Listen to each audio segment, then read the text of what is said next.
지난주에 박성남 목사님에게 설교를 부탁하면서 제가 준비한 어린이주일 설교를 못했는데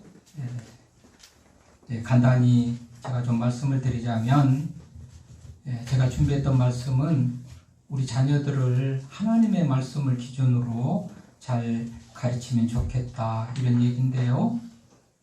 여러분 그 제주도 원희룡 장로님 그 제주지사의 부모님들이 제주에서 강귤밭을 해서 귤 농사를 지어가지고 그 자녀들을 기르셨던데요. 신문에 소개된 그분의 그 어떤 신앙이나 자녀 교육을 보면 이분은 그 1953년에 그러니까 이분 우리 원희룡 지사님 아버지가 언응두라는 분인데요. 이 언응두 장로님은 1953년에 그냥 그 언행 모른 질병을 앓는 사건이 있어서 그걸 계기로 예수님을 믿게 되는데요.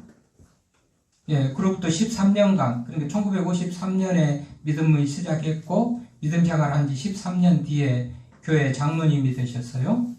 장로님이 되신 때가 31세인데, 31세부터 지금 이제 85세 되는 지금까지 54년 동안을 제주 중문교회 장로로서 섬기면서 그렇게 농사를 지어가지고 귤 농사를 지어가지고 자녀들을 가르쳤는데요. 6남매를 두었습니다. 그래서 큰아들 원희정 목사님은 장신대를 나와서 제주 하영교회를 맞으면 목회하고 있는 담임 목사가 됐고, 둘째 원희룡 장로님은 우리가 아는 대로 제주 지사가 돼서 맞으면 정치인으로 활동하는 그런 분이죠.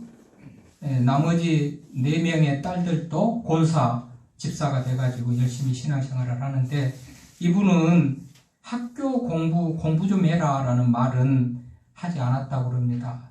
다만 새벽기도 갈 수 있으면 가고 가정예배 드릴 수 있으면 드리고 성경 공부 중심으로 신앙을 그렇게 교육을 시켰는데요.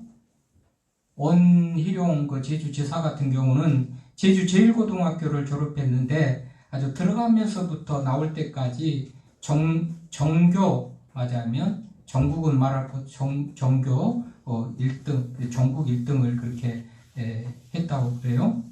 그러니까는 학생들이나 친구들이 원희룡이라고 부르지 않고 원일룡이라고 1등만 하는 그런 어떤 사람이라고 원일룡이라고 그렇게 불렀다고 그럽니다. 이 원희룡 장로님을 보니까 주일학교 때는 성경대회 연합회에서 주최하는 성경 암송대회 이런 데 나가가지고 매번 그 두각을 나타내고 좋은 성적을 거두고 그랬다고 그래요. 공부라는 말을 한마디도 안 했는데 새벽기도, 가정예배, 신앙교육, 성경공부 중심으로 교육을 했는데 하나같이 맞으면 자녀들로 인하여서 가정이 기쁨이 됐다. 이 간증을 원웅두 장로님 85세 되신 분이 그렇게 지금 간증하는 것이 신문에 소개됐더라고요. 그 집의 가운을 보니까 주의 영광 인류 평화 거창합니다. 주의 영광 인류 평화. 이분은 옛날이나 지금이나 소득의 20%는 떼가지고 하나님 앞에 드리고 보육원, 유치원, 그런 복지시설에 나누고 복된 그런 가문, 정말 행복한 가문이다 그런 생각을 해봤는데요. 저는 또 한 권의 책을 소개해 드립니다. 맞으면 어린 그 자녀를 둔 우리 젊은 집사님 부부들 꼭 읽어봤으면 좋겠고요. 손자를 둔 그런 우리 좀 할머니 할아버지들도 읽어봤으면 좋겠는데, 이제 엄마의 기준이 아이의 수준을 만든다라는 그런 책인데요. 그 하나교회 성결교 교단의 하나교회를 담임하는 그 최정명 목사님의 아내 되는 장예영 사모님께서 쓴 책입니다. 주교양 양육법이야. 주교양 양육법. 이분은 아들 최승호 군을 출산을 했는데요. 태어나자마자 아주 약하게 병약하게 태어나가지고 인큐베이터에 들어가가지고 맞아면 생명을 유지할 정도로 그렇게 약한 약한 모습으로 아들이 태어났고, 이후에도 잦은 병치료로 인해 가지고 참으로 많은 고생을 하면서 이제 키웠다고 그럽니다. 근데 아들에 대한 이 남다른 애정을 가지고 어떻게 하면 이 아이를 잘 길러볼까, 그리고 세상에 나와 있는 모든 육아 맞으면 전문 서적들 이런 것들을 다 통독을 하고 섭렵을 하고, 그래서 내 아들 잘 키워보겠다고 그렇게 했는데, 사람마다 맞으면 그 책을 쓰는 저자들마다 의견도 좀 다르고, 여기에서 이 책에서는 이렇게 어떤 사람은 이렇게 말하는데 또 다른 책에서는 이 사람은 이렇게 말하고 굉장히 혼란을 겪으면서요, 결국은 성경적 교육 방법밖에 정말 확실한 그런 양육의 길이 없구나, 이것을 그렇게 이제 터득을 해가지고, 그래서 주교양 양육법이다, 그런 이 책으로 지금 이 소개를 해줬는데요. 이 책을 꼭 우리 젊은 부부들이 읽어봤으면 좋겠는데, 그렇게 자라난 승호, 이 친구도 중학교 2학년까지만 다니다가 학교는 자퇴하고 검정고시를 통해서 모든 맞으면 오늘에 이르는 그런 길을 걸어왔는데요. 만 15세 최연소 연세대학교 합격, 만 21세 48회 사법고시를 치어서 합격을 하는데, 48회에 오는 사법고시 역사상 최연소 합격.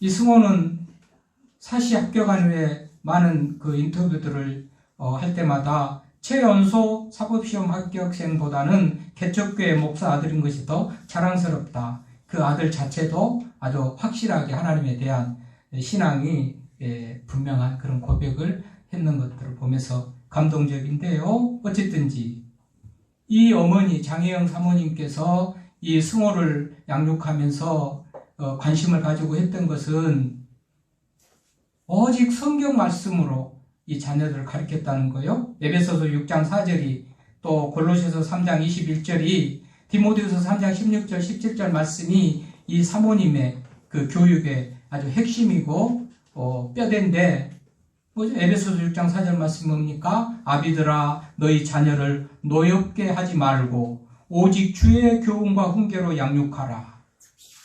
이 말을 붙들고 그렇게 하나님의 말씀으로 아이를 길렀다는 것이죠. 골로새서 3장 21절 아비들아 너희 자녀를 노엽게 하지 말지니 낙심할까 함이라. 디모데후서 3장 16절 17절 모든 성경은 하나님의 감동으로 된 것으로 교훈과 책망과 바르게 함과 또 의로 교육하기에 유익하니 이는 하나님의 사람으로 온전하게 하며 모든 선한 일을 행할 능력을 갖추게 하려 함이라. 이 세 말씀이 이 장혜영 사모님의 맞으면 그 교육의 큰 뼈대인데, 이렇게 승호를 길렀다는 거예요. 그랬더니 그 아들이 이렇게 자랑스러운 그런 아들이 됐잖아요. 그래서 내가 젊은 부부들에게 꼭 이 책을 사주고 읽도록 할까 그랬는데, 사준다고 읽을 것도 아니고, 저는 기본적으로 자기가 돈 들여서 자기가 사야 애정을 가지고 애착을 가지고 읽는다는 그런 생각을 하기 때문에 그냥 책만 권해주면서 혹시 사기 싫으면 교회에 놔둘 테니까 이 책이라도 좀 읽어보면 좋겠는데요. 아무튼 자녀나 뭐 손자 손녀들도 둔 우리 할머니 또 할아버지들도 우리 손자 손자들을 손주들 그렇게 양육할 때도 신앙교육, 하나님 말씀 교육 그것을 좀 철저히 시켰으면 좋겠다. 그래서요, 여러분 태필인 복음이라고 제가 2장짜리 이런 뭐 교육 자료라고 그럴까요? 이걸 만들어서 저기 놔뒀는데, 이제 우리 어린 아이를 둔 젊은 부부들 꼭 가서 읽어보고, 이건 뭐냐면은 유대인 교육의 어떤 핵심적인 그런 어떤 이 교육 내용이거든요.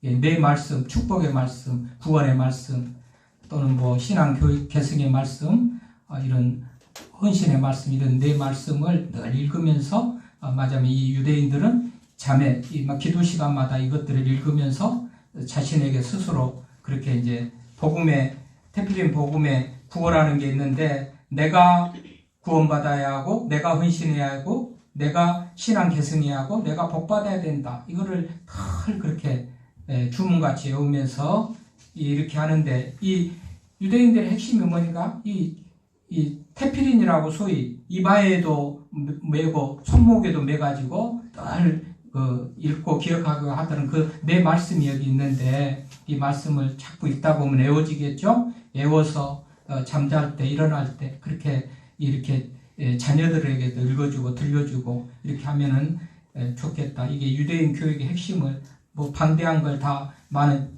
책을 만들어도 읽지도 않을 거니까 간단하게 요약을 했으니까 아무튼 이것도 읽어보기를 바라면서요. 어쨌든지 여러분 자녀들 또는 손주들 양육을 하면서 신앙교육 하나님의 말씀으로 잘 양육하면 또 명문의 가문, 복된 가문이 될 줄로 알고 그렇게 했으면 좋겠고요. 자, 오늘은 어버이 주일인데 우리가 자녀들에게 하나님은 어떻게 말하는지, 자녀들에게 부모를 어떻게 공경하도록 말하는지 오늘 말씀에 귀를 기울이면서 자녀된 자들이 또 부모님에 대해서 할 도리를 좀 잘 배우고 깨달았으면 좋겠는데요. 여러분 요즘에 사회학자들이 쓰는 말 중에 에이지 퀘이커라는 그런 단어를 많이 쓴다고 그래요. 에이즈, 이 연, 뭐 이렇게 말하자면 해, 수, 연 있잖아요. 해, 퀘이크, 흔들린다. 뭐 이 말은 뭐냐면 어떤 그 사회적 구성원들이 굉장히 막 지각변동을 일으키는 거예요. 옛날에 많이 낳던 아이도 출산을 안 해버리고, 그리고 현재 나서 살아가고 있는 사람들의 연령은 높아가고, 그러니까 어떻게 됩니까? 굉장히 어떤 구성원들의 연령층의 큰 구조의 변화로 인해가지고 사회적인 큰 충격을 지금 주고 있다. 그래서 이제 그 에이지 퀘이크라는 그런 말이 나오게 된 거예요. 이 말이 맞아면 이 말이 어떤 그런 상황을 설명해 주듯이 말이죠. 지금 우리가 이제 고령화 시대로 인하여서 사회가 큰 충격을 받습니다. 고령화 시대에서 사회가 충격을 받는 것은 이제 고령화 시대가 되면 어떻게 됩니까? 하자면 돈을 벌지 못하고 또 돈을 벌어야 될 사람들은 아이를 낳지 않기 때문에 점점 줄어들고, 그래가지고 분양받아야 될 고령 인구는 높아지고, 맞아면 이 복지라든지 또는 의료비라든지 그 어린들이 맞아면 소비하는 그것만큼 충족이 안 된 것 때문에 아주 그 상황이 어려워지는 상황이 생긴단 말이죠. 65세 이상을 일반적으로 이제 고령 나이로 보는데요. 그래서 65세 이상인 사람들이 7%가 넘어가면 이제 고령화 사회, 이거는 맞아면 늙어가고 있는 사회다, 그런 의미예요. 이게 이제 14%가 되면 고령 사회, 완전히 늙은 사회, 이렇게 이제 얘기를 하고요. 65세 이상인 사람들이 인구 대비 14%가 넘어갈 때, 이제 20%가 넘어가면 어떤 사회라고 하는가?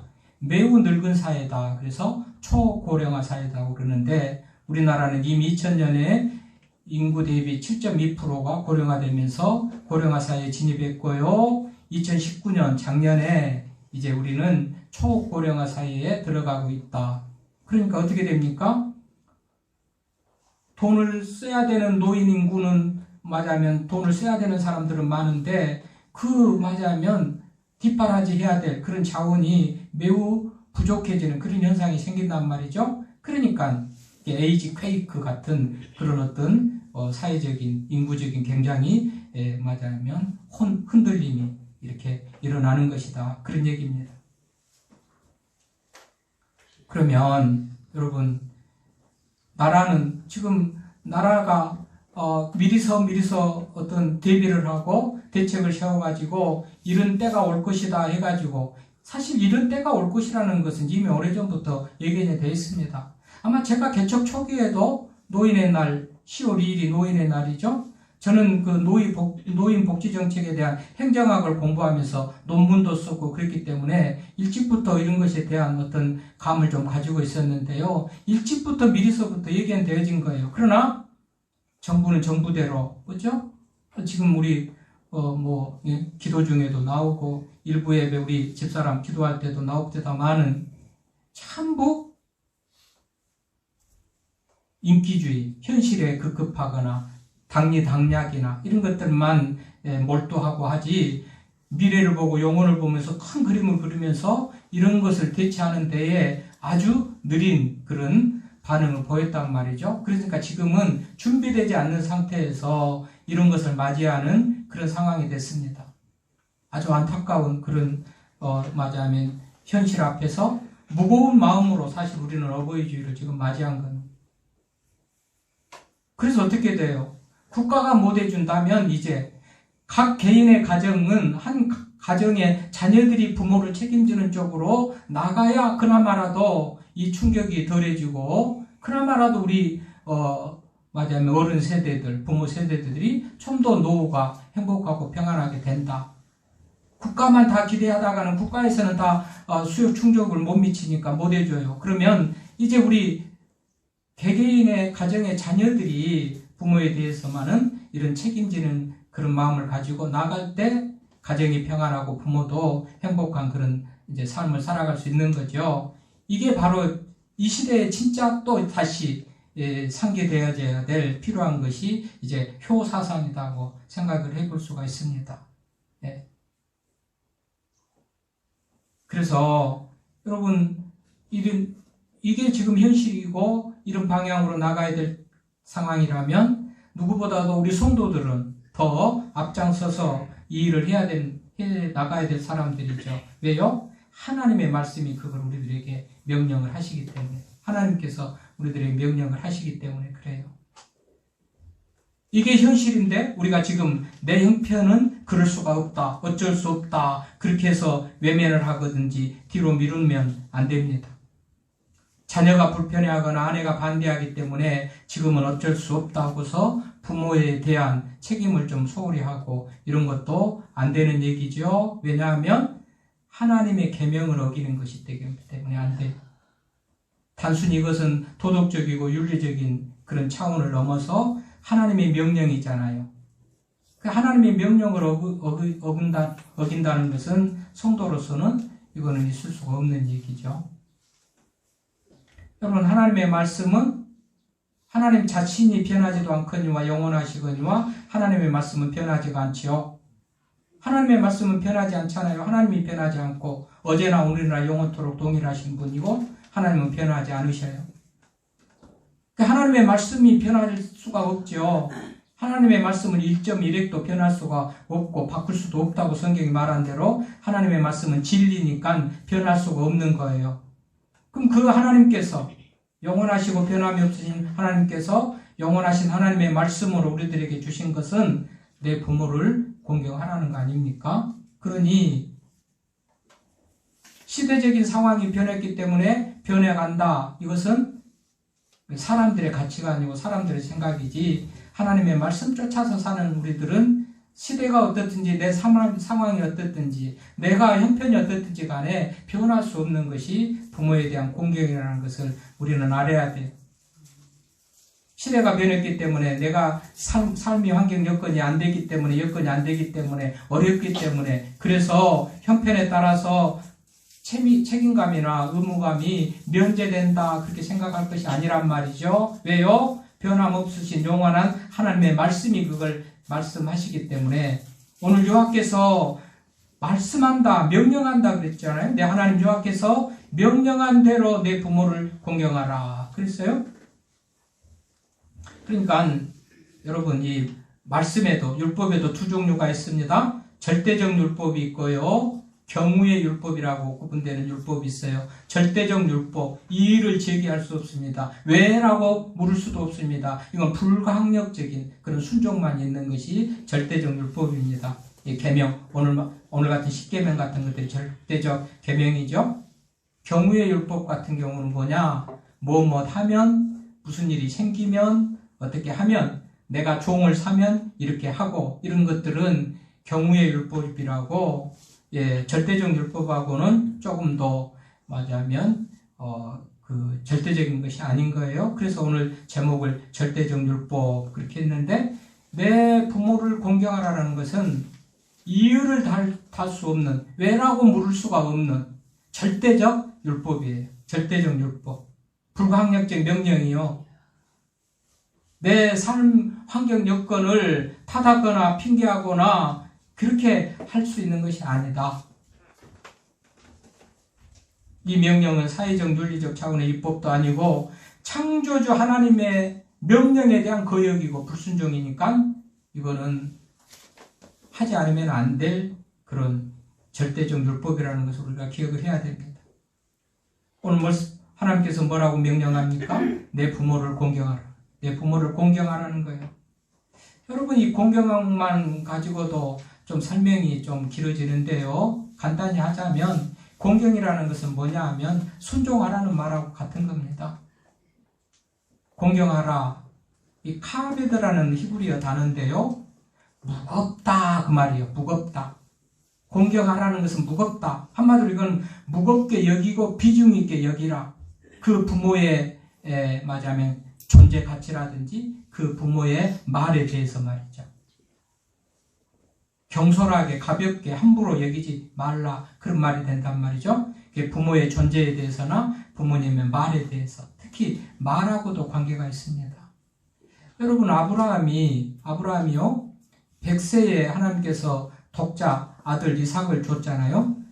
100세가 되도록 불가능한 가운데서 아들 하나 줬는데 이삭이에요. 아들 하나 줘놓고는 하나님께서 어느 날 아브라함에게 이삭을 번제물로 바치라고 그래요. 근데 아브라함은 하나님의 말씀에 순종을 합니다. 순종하고 그래서 칼을 들어서 이삭을 잡으려고 하는 순간에 하나님께서 멈춰라 아브라함아 멈춰라. 창세기 22장 12절에 보면 내가 하나님을 경외하는 줄 네가 하나님을 공경하는 줄 내가 알았다. 뭐죠? 하나님의 말씀에 순종한 아브라함을 보고 그 순종하는 아브라함에게 공경하는 것, 경외하는 것을 확인했다. 이렇게 말한단 말이죠. 그러니까 부모의 말씀에 순종하는 것, 말씀에 순종하는 것, 이것이 경외 또는 맞아면 공경의 그런 그런 것이 되구나. 공경하는 것, 경외하는 것이 그런 것이구나. 무슨 맛있는 것, 좋은 옷을 사드리고 그런 것도 공경의 하나라고 말할 수도 있겠지만은 성경에서는 근본적으로 그 부모의 말씀에 순종하며 부모의 존재 가치에 대해서 그렇게 귀하게 여기는 것, 이것을 공경이라고 그렇게 말합니다. 그런 의미에서요, 우리 자녀된 우리들은 부모님 그 자체, 존재한 그 자체에 대해서 정말 귀하게 여기면서 감사하게 여기면서 어떤 무거운 중요한 그런 존재로 느끼는 것과 더불어 그 말씀에 순종하는 것, 이것이 공경하는 것이다. 부모를 공경하는 것이다. 이렇게 이해하면 되겠고요. 그래서 여호와께서 명령한 대로 내 부모를 공경하라. 그런데 이 공경하는 자들에게는 어떻게 해요?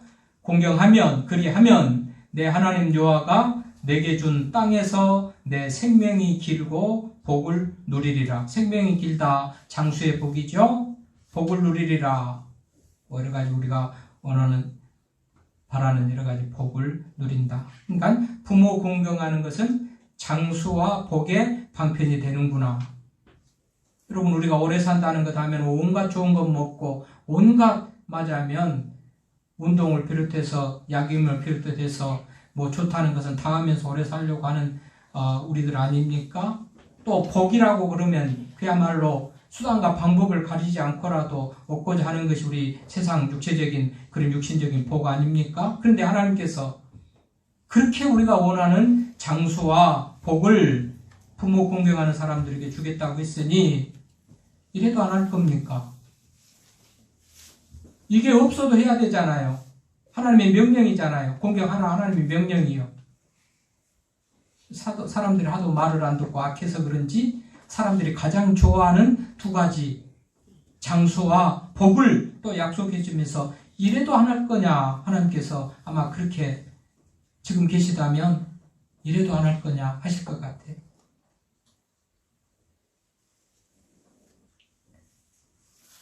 창세기 9장 20절부터 보면 노아의 아들 함에 대한 얘기가 나오는데요. 노아는 이제 그 홍수로 인하여서 다른 사람들이 다 죽고 방주를 만들어서 들어갔던 노아의 8 식구는 다 살아났잖아요.